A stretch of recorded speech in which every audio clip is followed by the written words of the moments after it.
So here we are at one of the more popular, famous verses in all the scriptures, the end of Romans chapter 8. And Paul says that we know that for those who love God, all things work together for good, for those who are called according to his purpose.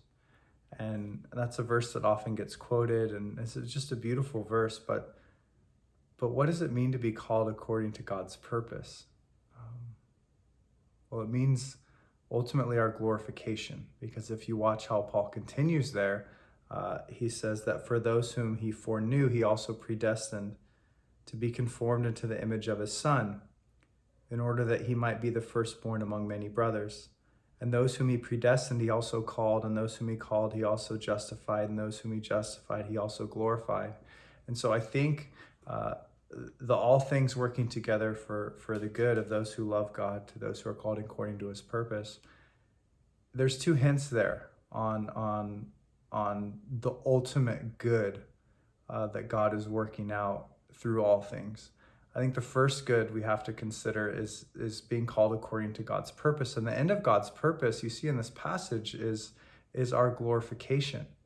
And our glorification, of course, means that we are conformed to the image of his Son, verse 29. And so whatever you're going through, whatever's in your future or your past, if you're in Christ, all things are working together for your ultimate good. And the ultimate good, of course, is your Christ-likeness, your eventual glorification. And God does 1,000 things when he takes us through thick and thin.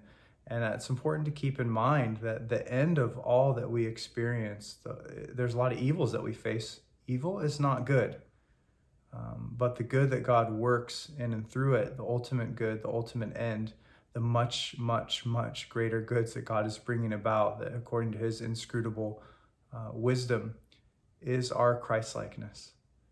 And the issue is, do you trust that? Now, it depends on the day, or it depends on the moment, depends on the circumstance. Sometimes we do wholeheartedly. We're so humbled, we have nothing else to do except trust God. Oftentimes we struggle to trust that. God, are you really working this out for my ultimate good, my ultimate Christ-likeness? Because I can't see it. Certainly doesn't appear that way. This is hard. It hurts. There's pain, physical, spiritual, anguish. How is this ultimately going to be worked out for good? And I think that's why Paul continues there at the end of Romans 8 by emphasizing how nothing could ever separate us from the love of God in Christ Jesus.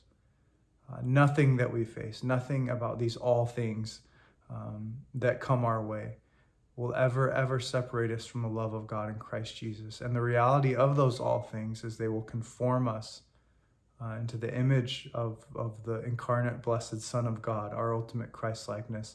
So take comfort in that, no matter what you're going through.